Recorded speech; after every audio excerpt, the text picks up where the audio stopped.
a teen at that time, moved in with my dad and my stepmom. The conditions did not become very favorable.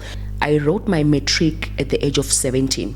Literally the next year in March, that's when I was out of home, out of the circumstances that happened. Whenever training happens, God usually trains us with the future in mind of the roles that we need to occupy and the people that we need to be. So that training, as painful as it was necessary. They say that if you bleed rather more in training, you bleed less in the field. Out of home at that age made me to be streetwise, made me to see the world outside of the little small world that I saw. Having been alone out there in the world broke a certain character in me, not in a bad way, but to Hi Genies, every Monday we bring you exclusive episodes with top founders and leaders sharing their journeys and game-changing insights. You know, research shows that learning from successful role models can really boost your own success. So tune in for practical tips and inspiration that you can really apply today. We've got big plans for this community and your support is key. Hit that subscribe button and don't miss a chance to transform your life with wisdom that really comes from those who know how to get to the top.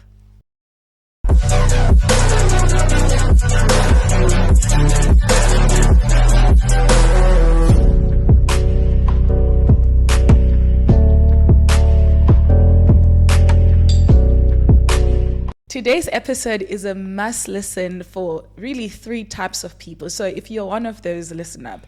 It's for aspiring entrepreneurs who are looking to really make their mark in the world, those who have experienced or are really experiencing difficulty in their lives in this moment, and really anyone who wants to build and grow a business against all odds.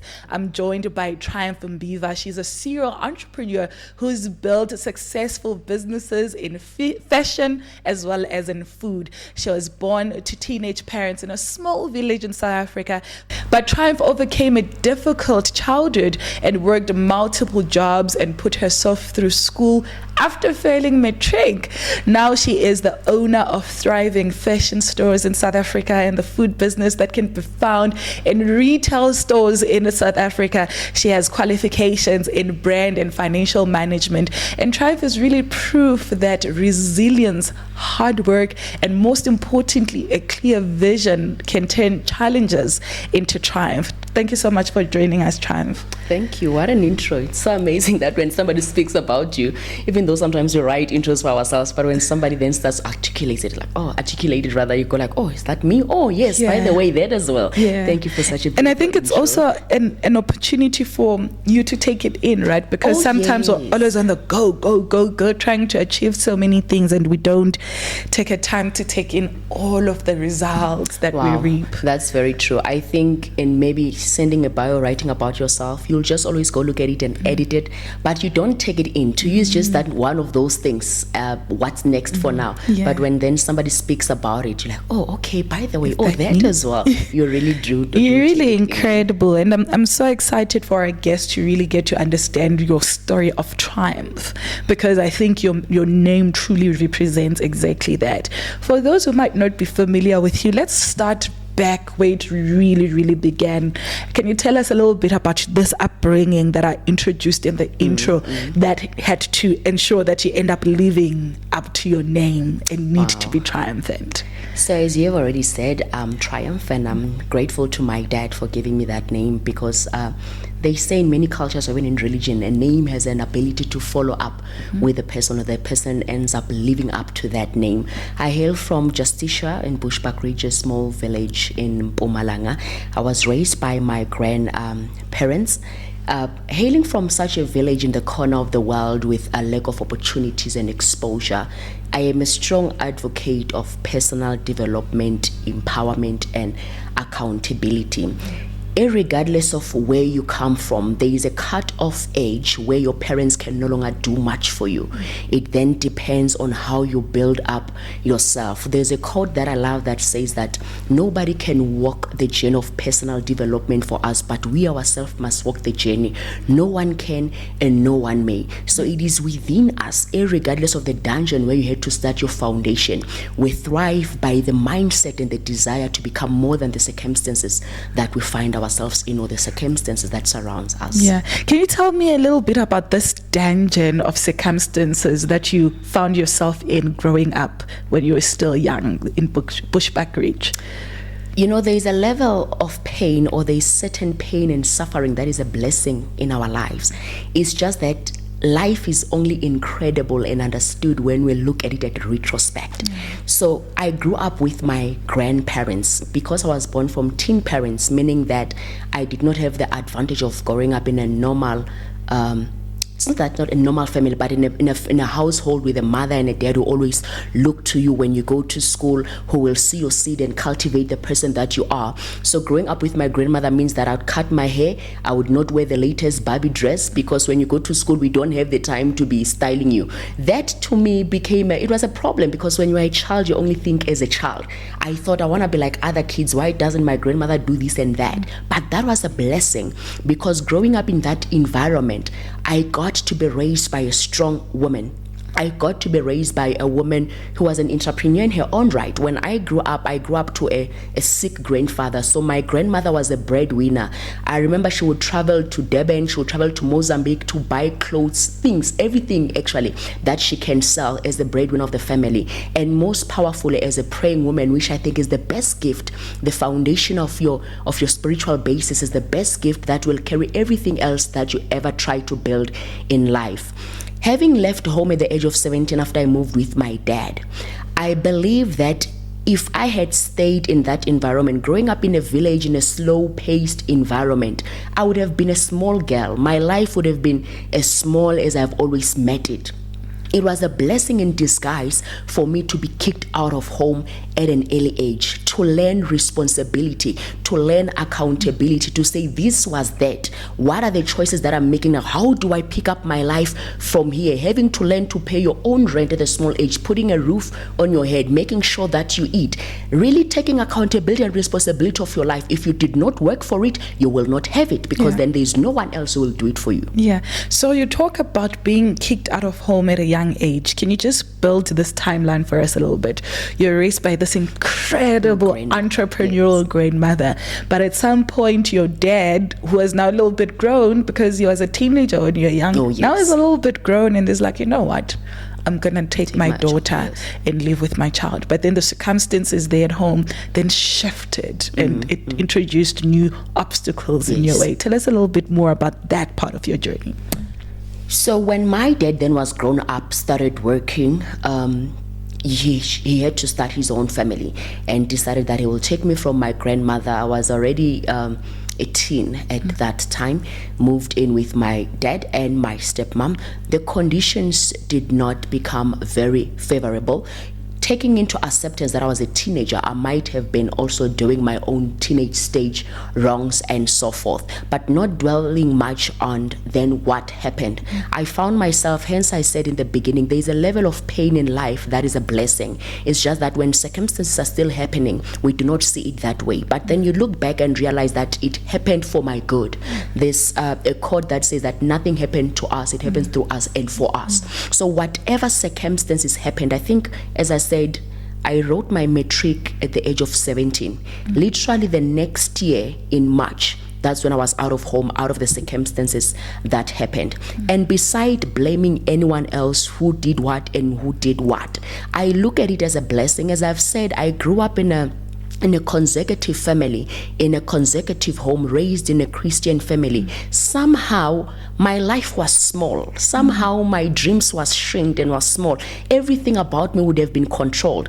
But having been out of home at that age made me to be streetwise, made me to see the world outside of the little small world that I saw. I think had I been at home all my life, or maybe my dad would have decided which school I go to and which career I should follow. And the child that I was, I would have just literally followed everything that my dad said, because I grew up being a consecutive person. The elders speak, you listen, and you do as they say. Yeah. But being out of home at that age made me to go in life with this aggressiveness, having to stand up for myself, having to make decisions. If I make the bad decisions, I need to bear the results of those decisions. It made me bold. It brought me from that shell of being raised by a praying grandmother in a small village. So everything is small. You must take life easy. But then having been alone out there in the world broke a certain character in me, not in a bad way, but to know that this is the world. There are times when you need to push. There are times when you need to step into stones. There are times when you need to go aggressively on things. Yeah. So that was a blessing for me, even though at that part, apologies, it did not look like that. Whenever training happens, God usually trains us with the future in mind, of the roles that we need to occupy and the people that we need to be. So that training, as painful as it was necessary. They say that if you bleed rather more in training, you bleed less in the field. That is the part that build resilience. That is the part that builds character. That is the part that builds discipline. Because if you do not do it, right, it's on you, and there is no mother or dad who will come and pick you up and make it right for you. Yeah. I'm just imagining a teen you as you're having this conversation. You write your matric examinations, results come up in the newspaper. I don't know, by the way, why they do that, because it's so embarrassing and causes so many mental health issues and suicide, etc. for others. Yes. However, you write it, results come out, and you failed. Take me to that day, in that moment of realizing my circumstances are bad, and Sure. I failed matric. Wow. I remember that I checked as I was on my way to the taxi rank. Every morning everybody's grabbing the newspaper. And I checked my name and it was not there. I remember I called my grandmother when I was in the taxi. So it was the time when they really wanted to crash the newspaper results. Yeah. I called my grandmother, I was in a taxi, and I said, Kokwana Vitora Mandirvon. I was literally crying on the taxi. And I got to school and it was true. I did not make it. Look, that was out of the frying pan to the fire. Things were nothing was going well at that time. And I felt like my world was crashing on me. I felt like a failure. I felt like nothing is going well with my life. And I remember when I got home, I feel like, I don't know why, but what broke me most is that I feel like my parents were expecting it, because they didn't even, nobody said anything. There was no counseling, there was no it will be better. It was just, you just had to be strong by yourself. It was not easy.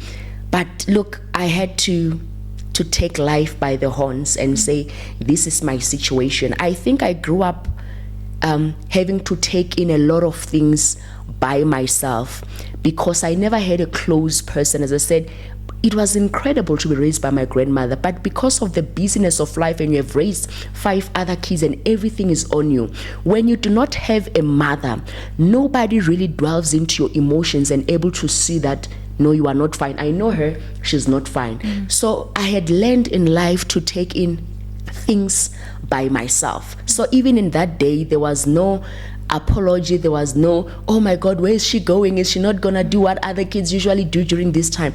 I had to take it in all by myself. Yeah. And I made a decision that I'm gonna rewrite my matric and I'm going to pass. Nobody asked me where, how, when. It was like I was on my own, but it was all for the best. It all worked out for my good. As painful as that experience was, you need somebody, the how and the why. They say you do not beat a man when he was already down. So even if somebody was playing, even if somebody was drunk, you do not go to the hospital when they've had an accident and say you deserved it. When a man is already down, all they need is comfort. Yeah. Whew. And then you take all of this in, and then you realize, listen, girl, you've been on your own. You've seen your grandmother do it all on her own. It's time to step up. Yeah. And then you decide to pack your bags and move. Tell me about that moment, because I'm imagining you having this small world and small goals and small dreams because of the environment and what you had access to.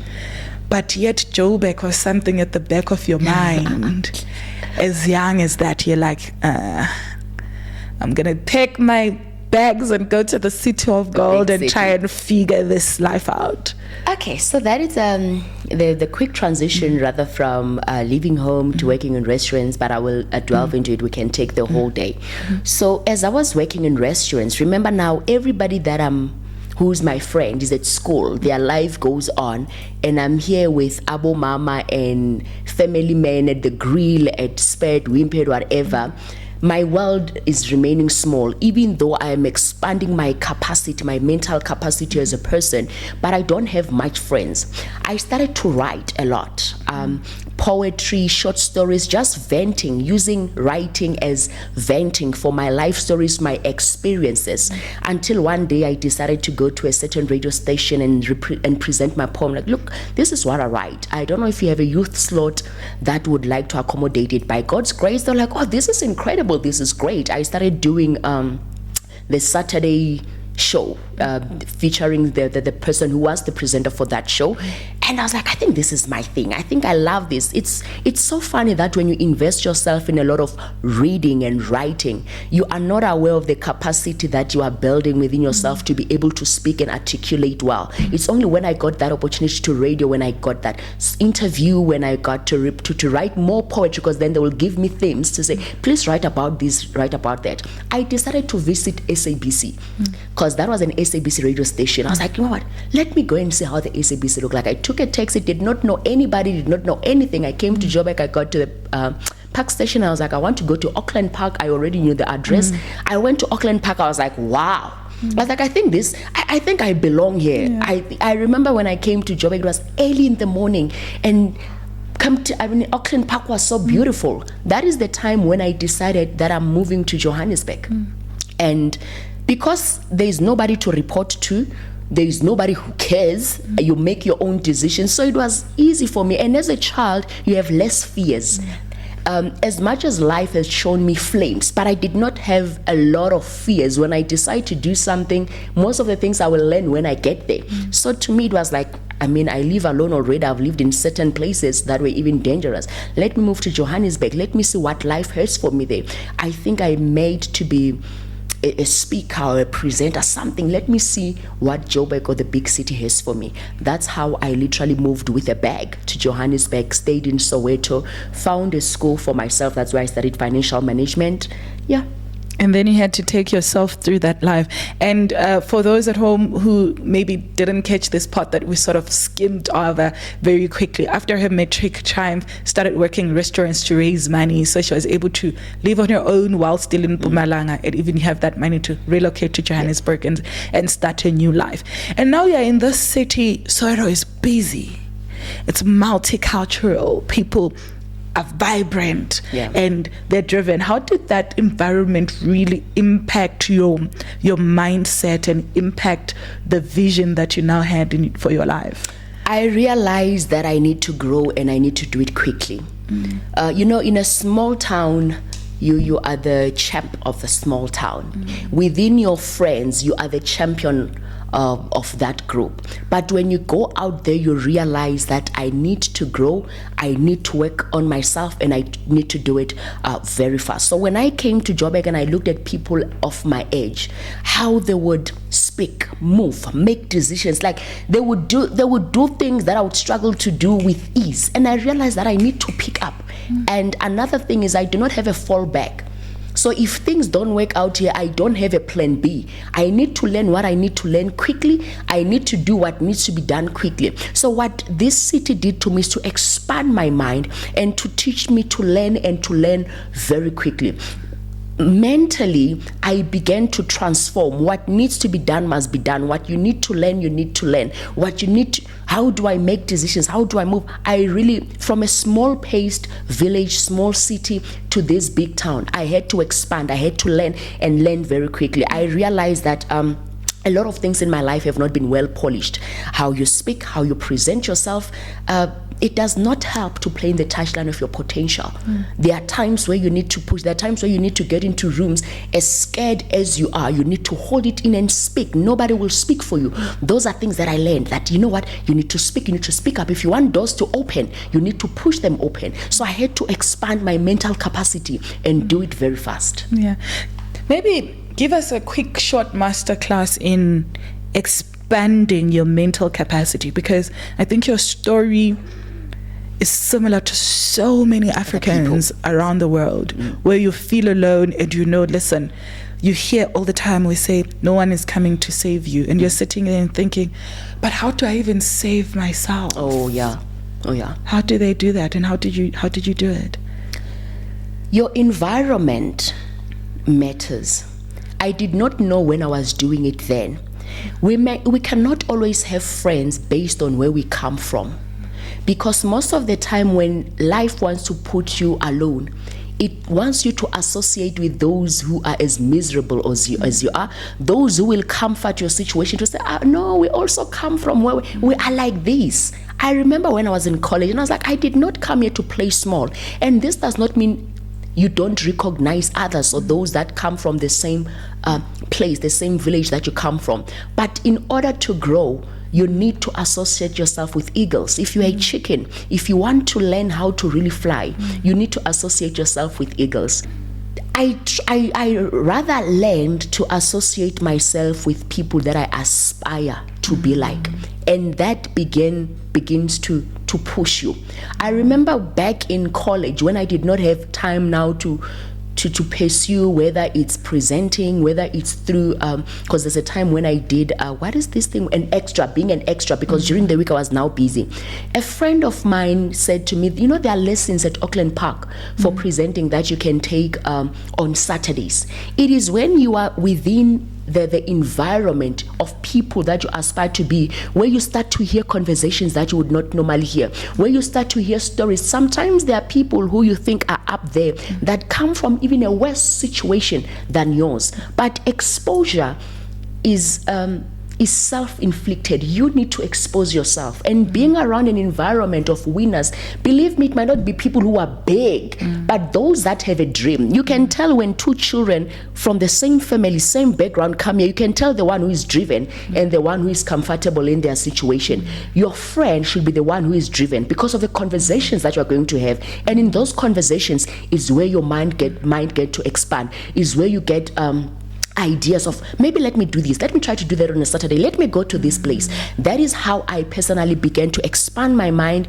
and change my life ultimately, by looking at the people that I aspire or dream to look like and begin to follow their steps. Motivation does not always have to be someone that sits down with you for an hour. Even from secondhand smoke, even from books, you can learn motivation. You can be motivated and begin to expand your world. Yeah, and that's so true. And I think this really speaks to the idea of, if you are not uncomfortable enough, you'll never expand. Yes. You need to be in a space of such discomfort that it matters to you. Yes. Because some people right now are living in discomfort, but they're comfortable in their discomfort. Until you are uncomfortable because of your discomfort, you will begin to expand. That discomfort will push you to expand. You will look for ways. Anyhow, you will look for ways. And sometimes God will bring that kind of pain or provoke, just to be provoked. God will bring somebody next to you who had the similar background, opportunities or disadvantages like you, and they seem to be flowing in life, and you wonder, why not me? That provocation is what God is sending to help you to expand, to say, I can't remain here. By all means, I can't remain here. Something must give. Yeah, exactly. So you go to school, now you go to the University of Cape Town, you get a qualification there, you go to UNISA, you get a qualification there, and then you move into the world of corporate South Africa to start working. Yes. But then there's still this itch within you to say, I could be more, I could be more, I could be more. And then you decide to go back into the world of entrepreneurship, like your grandmother was an entrepreneur going to buy and sell clothes across borders in Mozambique and so forth. So you started your first business within the fashion space. Tell us about how you were really able to do that while you were still working in 9 to 5. So that started when I was in college. So when I came here, the money ran out. I had only a few thousands to pay rent for a few months. That's when I started selling. So out of the blue, I don't know how this idea came about, but I think it's because when I was walking around, I always admired these nice things. And I decided, why don't I just buy these things and go and sell back at home? Where I come from, we do not have a luxury of having so many things around us. It's only Edgar's and Mr. Price there. I think these people would really appreciate this. As much as I loved that, but also it was answering to my financial need, because I'm now in college, I'm now in Johannesburg, the money, the few cents that I had put aside have run out. That's when I started the fashion business. It started with handbags and a few clothes back at home. When I then now finished my studies and I went to corporate, I thought that was hunger. I thought I was doing it out of, now the financial need is gone. But I continue to have this push in me, and whenever I see things, instead of just seeing them for myself, I'm like, oh, I think people would love this. Because sometimes we can be in the same place but don't see the same thing. I might see that bag and this shoe, but you don't see it. Even when I was in corporate, I started selling. Actually, this is where I appreciated being an entrepreneur, because the people in the entry level of corporate that I was with could not manage to do things that I was able to do. I was able to have an apartment in town while most of them had to maybe stay at home. I managed to have a car. I look like I'm financially stable than them, and it is because I had an extra income. And then I developed more appreciation for entrepreneurship, that it gives you financial freedom.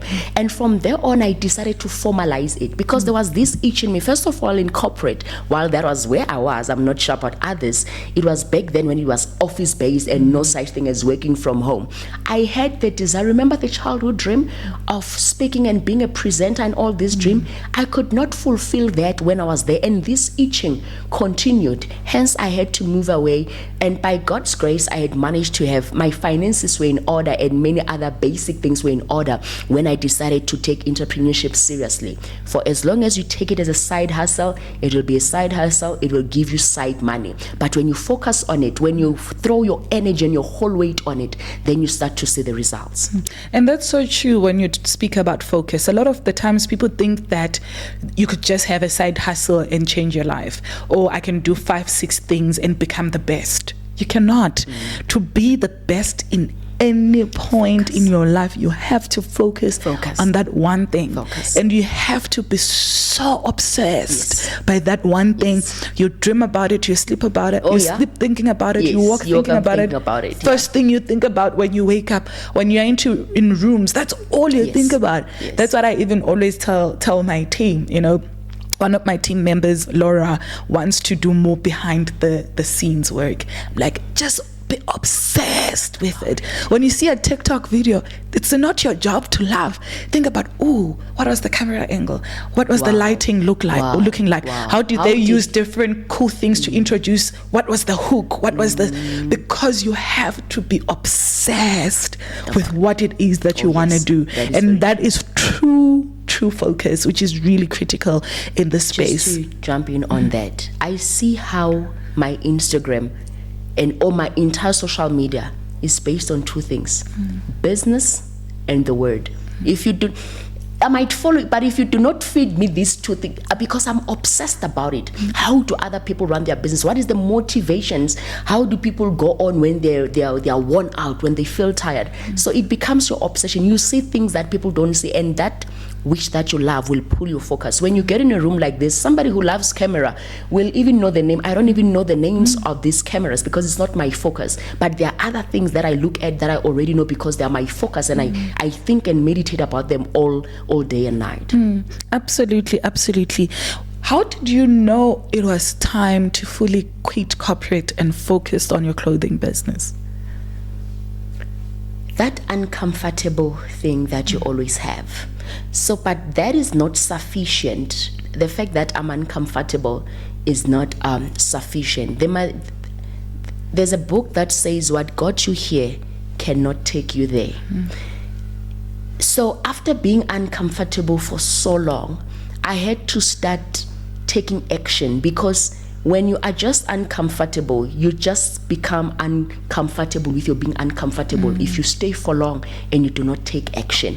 So I knew that I needed an exit plan. I knew that, you know what, I'm glad for the things that I've learned in corporate. I think it's very good for a business person to have learned because corporate is somebody else running a business, and how they're able to manage you without talking to you or being there. So all those things are skills that I needed, but I had to start with a plan and an exit plan. Sometimes what we do, others are lucky, sometimes others are not. It's just to jump in without having a strategy and a plan of how I'm going to do this. So I know that this is the money, the funding that I'm going to put in the business. Funding is very important, because for a long time you'll be pouring in. And likely at that time also I had a partner who would take care of some things while I focus on the business. So just being uncomfortable alone is not sufficient. Start planning. You know that in the next 3 years, in the next 10 years, you don't want to be there. Start planning, start sacrificing, so that you see yourself going out of that space that you don't want to be in anymore. All right. So let's use this fictitious character. Let's name him Tendai. All right. Tendai is currently working a 9 to 5, and he's uncomfortable. He's got this, he knows his purpose and his vision. He knows what business is going to start, and he thinks it's going to work. And he's trying to come up with that exit plan so that he can be able to leave corporate, because everything rests on him as a breadwinner at home.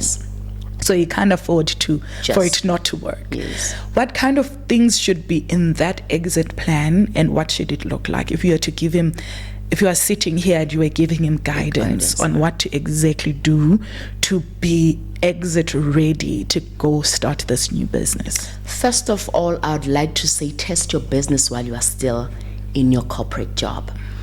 Do not just jump and say, I'm going to do that. Let it at least have a lifespan. As I said, when I was in corporate, I had been doing this for 6-7 years. So before you just jump into it, take your Saturday. They usually say that from 8 to 5 you are working for somebody else. From 5 to 8 in the evening you should be working on you. So let it be something that you do not just quit your job and go and start afresh. You do not have an idea how it looks like. You have not tested the waters. The first thing that I would tell everybody else who want to go in business, do not just quit your job. Start it as a side hustle. Learn a few things about it. Invest in it. When I did brand management with the University of Cape Town, it's because I wanted to now have a physical store. I wanted expansion. Take few courses that supports what you want to do. Expand your mind. Be knowledgeable, because a dream alone, that's why dreams fail. A dream alone sometimes is not sufficient. You need to fuel it. You need to feed it. You need knowledge. You need wisdom. You need to check others who are doing the same thing. How do they do it? So I would say, first of all, do it before you even leave the job. See if it's going to be profitable. You know, when I'm making this much now, if I'm focused and I have all the time for it, it means I can make this much. After 3 years, it means that I can make this much. That is where processes and planning come from. Funding for the first few years of your business. I don't know, there are fields that maybe like if you are doing tendering, whereby you can see instantly your income. But most businesses wants you to pour in and keep on watering this seed that does not even show trees as yet. Let your funding be correct. Funding for your family, funding for the business, whether you apply for funding through the bank, whether you apply for funding through the various channels that gives businesses funding. Because if you quit your job and you take all your money and you put it in the business, and then after 6 months you can no longer pour in, believe me, you have to close down, because in 6 months it's not sufficient to see returns on the investment that you have done. So literally you have just taken that money down the drain, because you did not give it the watering enough for it to begin to bear fruits. Thirdly is personal investment in that area. If you want to be a camera person, these days you don't even need formal education. I remember when I did with UCT, I was doing it from home. It was it was not even a 3-year course. It was a short course. Continue to build your skill.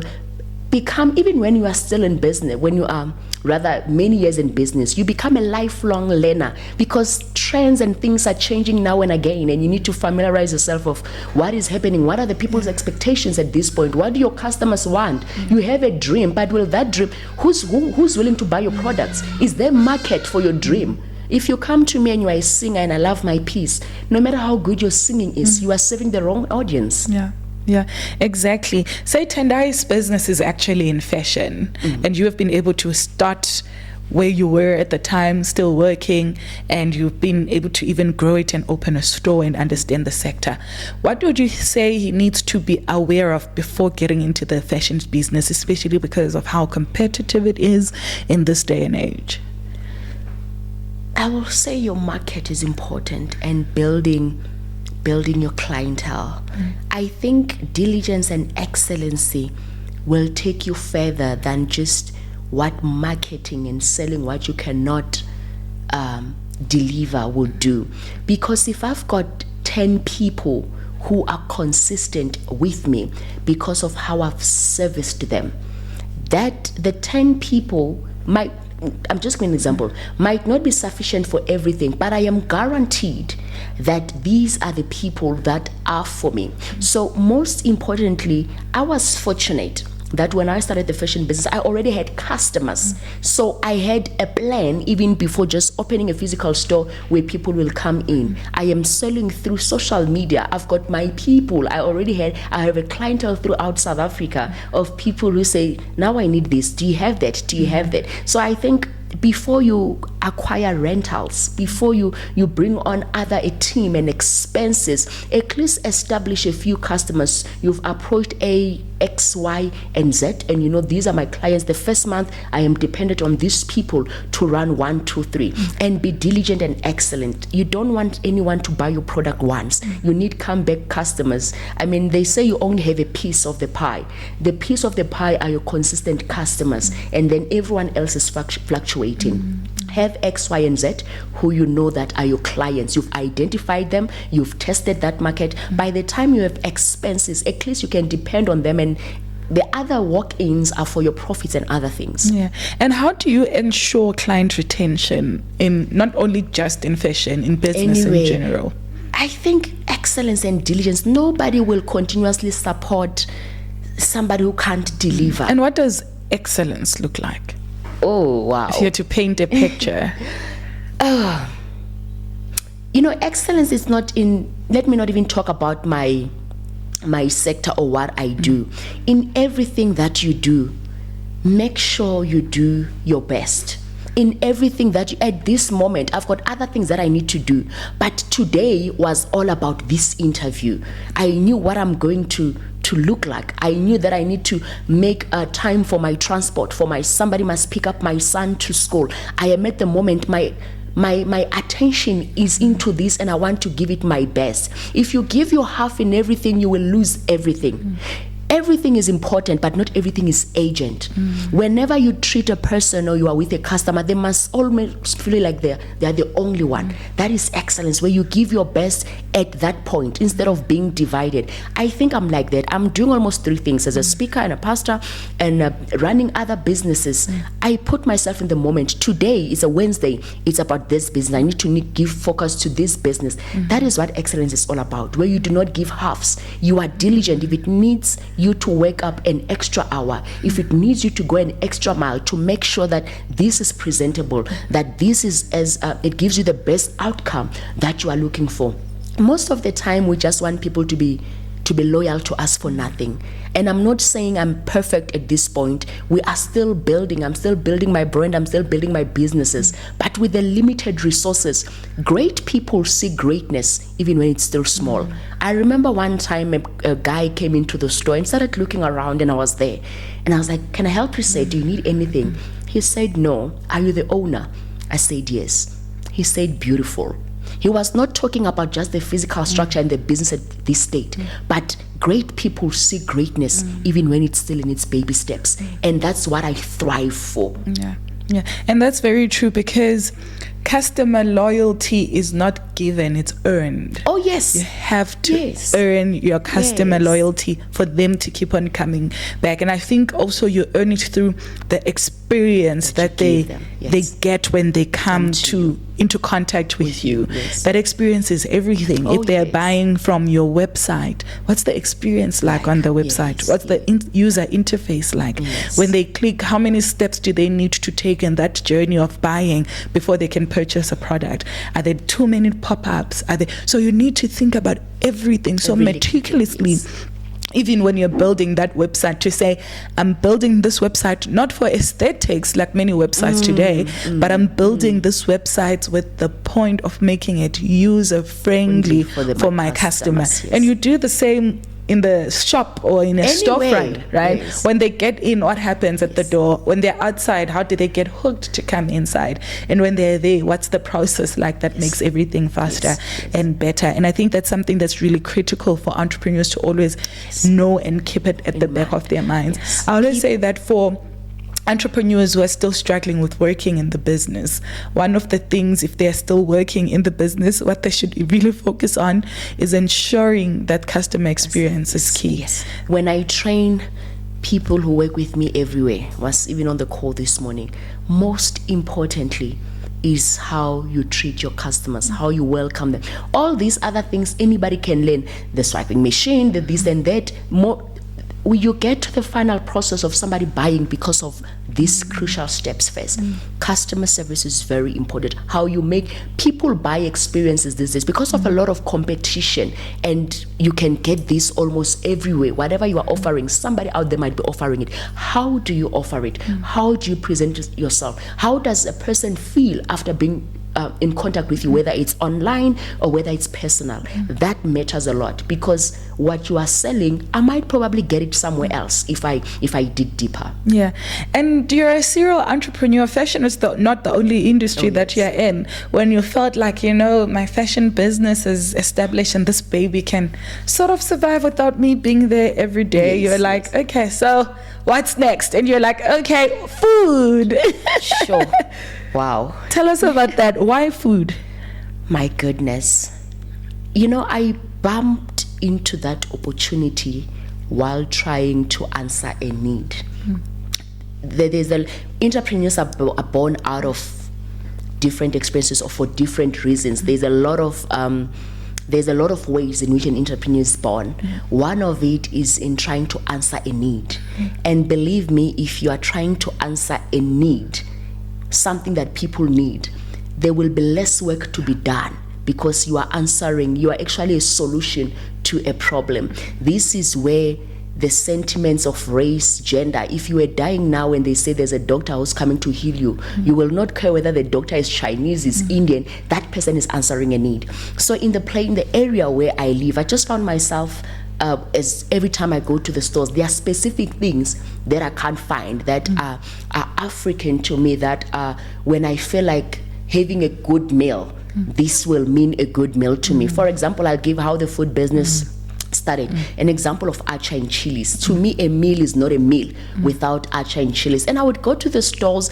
I want to believe it's because it is a white populated area, but then there is a lot of triumphs in that area as well. That's when I thought of this idea of, why do I need to wait to go to at the location or go to some corner somewhere to have these things? How many more people are struggling to get this product? I think maybe this push is because I must go and enter that market and close that gap and satisfy that need that many more other people might have. That's how it basically started, that I decided, you know what, let me solve this problem or bring in this solution through. It started off as an acha business, purely an acha business. I went to the stores, and because I've been in business and I studied business, it really helped. I knew that I have no appetite to be selling acha one by one. Hey, kikopela acha. No, I knew that I wanted it to be a formal business,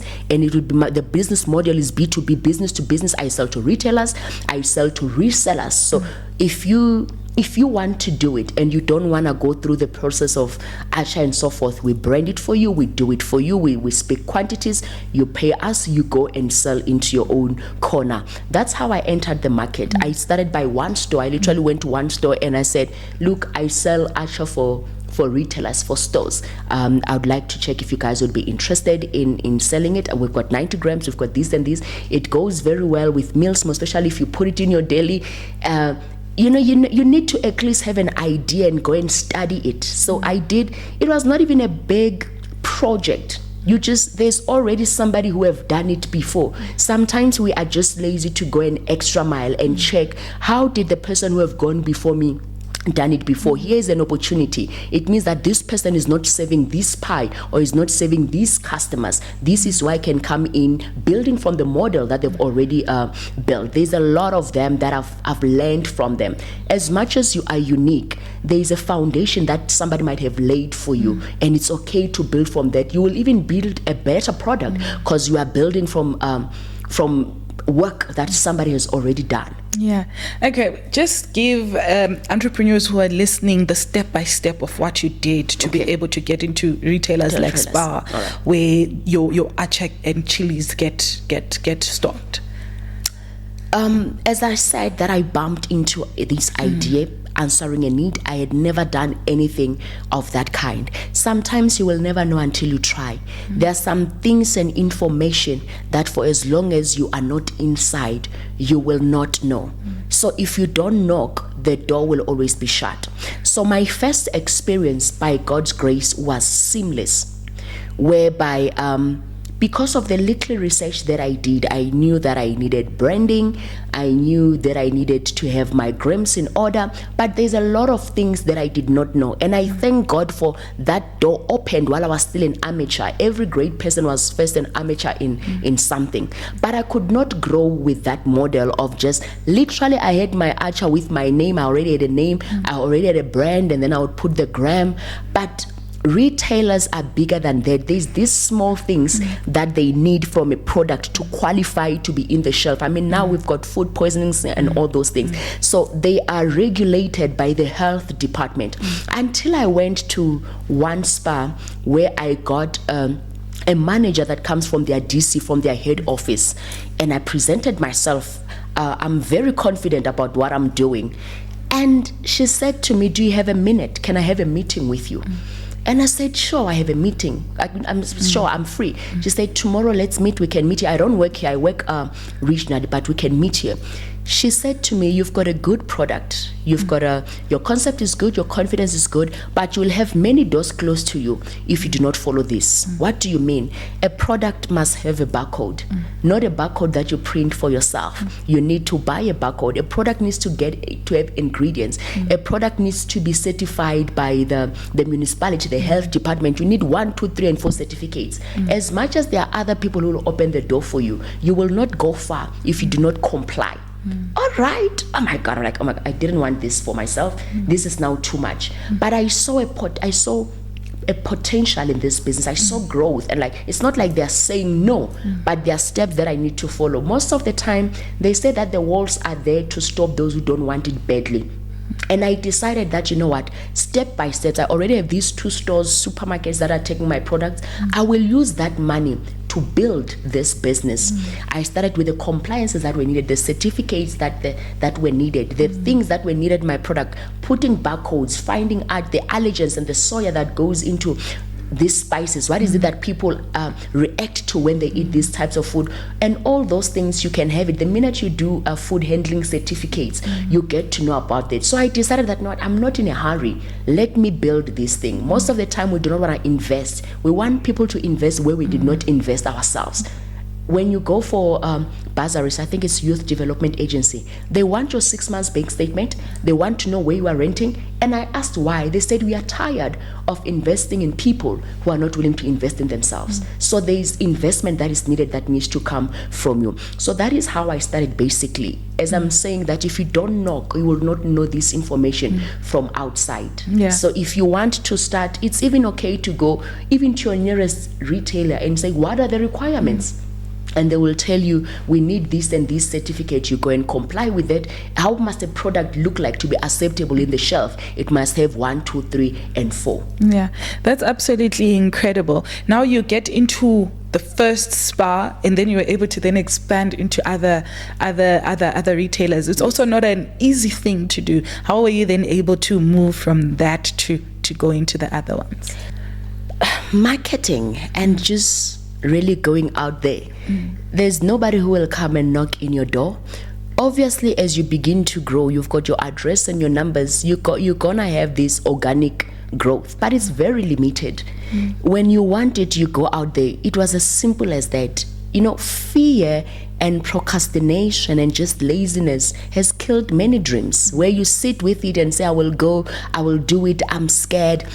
To me, a no means next. If somebody says no, okay, next. So all that I do, I continue to do even this day, is to knock on doors, is to say, this is what I do. If they now, it's even better. I've got references. These are the supermarkets or the retailers that I'm working with at the moment. Would you like to try some of our products? You just need to go there. There's a code that says 50% of the job is done by just showing up. So if you do not show up, it does not matter how brilliant your idea is. Nobody will know about it. Whether it's KFC, whether it's Coca-Cola, whatever brand that it was first an unknown brand. It was first sitting in someone's office, in someone's mind, until you tell people about it. We don't know who you are and what you are selling until you tell us about it. So it's simple as that. Knock into doors. I'm one person that I do not send an email. Actually, I will send you an email and all the details after we've spoken. I believe in word, in mouth to mouth. People buy to you before they even buy your product. That confidence and how you sell your product. You have your niche correct. You have, this is what I'm going to say. This is my selling points for my products. Go out there and sell it. You cannot sit down here and expect people to automatically know about you. As I said, there's organic growth, and as you grow more and more, organic growth grows as well, because people see it, this product here, they see it there, and they see it, then they know they can trust you. But you cannot sit and rely on they will see.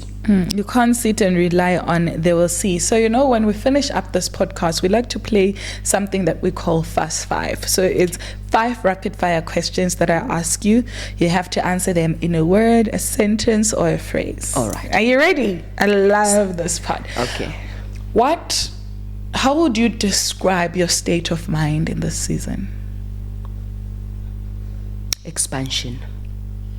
And what does it mean to expand? Going beyond what I already know into greater territories. I do not want to die in the potential, in the sideline of my potential. I believe that there's always more for a person. For as long as you are alive, there is always more. I need to expand. I've come this far, but there's still more ground to cover. One book you think every entrepreneur should read? Repositioning Yourself. It might look like a Christian book, but it's mind, it's life-changing. It's by T.D. Jakes. Repositioning Yourself for Success. And one value you stand by no matter what?